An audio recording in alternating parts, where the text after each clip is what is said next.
এইতে এই দোষরটাই বেশি জড়িত। এইটা এলাকাটা হলো বনশ্রী এলাকা, যে এই ঘটনাটা ঘটছে এটা আমার নজরে আছে। এখানে ওই জায়গায় যে আমার আইন শৃঙ্খলা বাহিনীর যারা লোক আছে, আমি তাদেরও যদি কোনো গাফিলতি থাকে আমি তাদেরও আইনের আওতায় আনবো। স্যার এই মুহূর্তে 2টি ডিবির টিম মতিঝিল বিভাগ কাজ করতেছে স্যার। এখন আপনার পদত্যাগ দাবি করা হয়েছে কিছু সময় আগে। ঢাকা বিশ্ববিদ্যালয় এলাকায় শিক্ষার্থীরা বিক্ষোভ মিছিল করেছেন, সমাবেশ করেছেন, তারা আগামীকাল দুপুর পর্যন্ত সময় বেঁধে দিয়েছেন আপনার পদত্যাগের জন্য। এই বিষয়টি কি আপনার নজরে এসছে? এই আমার এই পদত্যাগের ব্যাপারে আজকে তো প্রথম না, মানে তারা আমার যেই কারণে পদত্যাগ করতে বলে ওই কারণগুলি যদি আমি উন্নতি করে নিতে পারি তো তার কোনো পদত্যাগের প্রশ্ন না। তারা চাচ্ছে আইন শৃঙ্খলা পরিস্থিতি উন্নতি।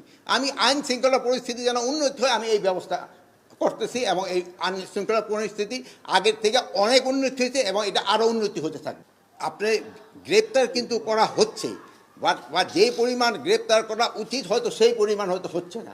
যেমন ধরেন এই বাসে ডাকাতির জন্য কিন্তু অলরেডি 3 জনকে কিন্তু সাভার থেকে গ্রেপ্তার করা হয়েছে, গ্রেপ্তার হচ্ছে এবং গ্রেপ্তার এটা চলতে থাকবে।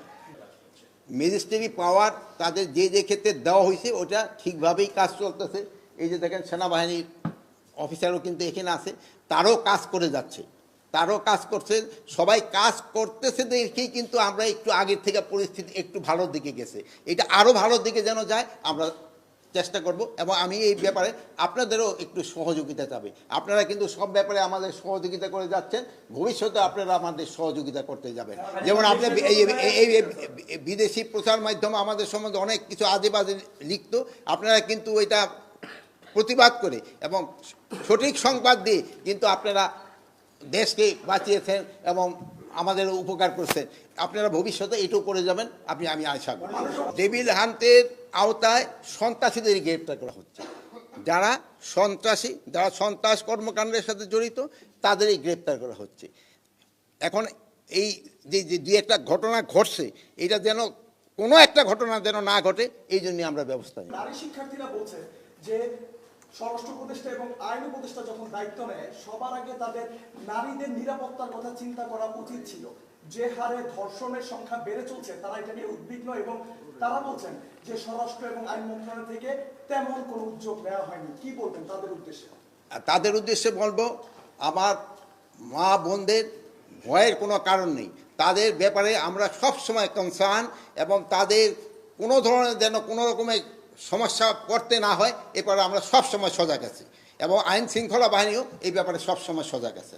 আপনি কি আপনার নিজের ব্যর্থতা দেখেন না? আপনি এতদিন পরও যে আইন শৃঙ্খলা বাহিনী সক্রিয় করতে পারেনি, আপনার নিজের ব্যর্থতা দেখেন কিনা? এটা ক্ষেত্রে আপনারাই বলতে পারেন আইন শৃঙ্খলা বাহিনী আমি যে অবস্থায় নিয়েছিলাম ওই অবস্থার থেকে কি সক্রিয় হয়েছে কি হয় নাই, এ ব্যাপারে আপনারাই আমার থেকে আরও ভালো বলতে পারবেন। আমি কি অবস্থায় আইন শৃঙ্খলা বাহিনী ঢুকতে নিয়েছিলাম এটা জানেন। যে সময় আমি ঢুকতে পারিনি আইন শৃঙ্খলা বাহিনীর কাছে, আপনার পুলিশের অবস্থা কী ছিল, আনসারের অবস্থা কী ছিল, ওই অবস্থার থেকে কি উন্নতি হয়েছে কি হয়েছে না এই ব্যাপারে আমি আপনাদের উপরে এই বিচার ছেড়ে দিলাম। আর আমি এখনও আবার বলতেছি, আমি আপনাদের নিয়ে, জনগণকে নিয়ে যেভাবে হোক আইন শৃঙ্খলার পরিস্থিতি উন্নতি হইতেই হবে, এবং আল্লাহ দিলে আমরা করতে পারবো।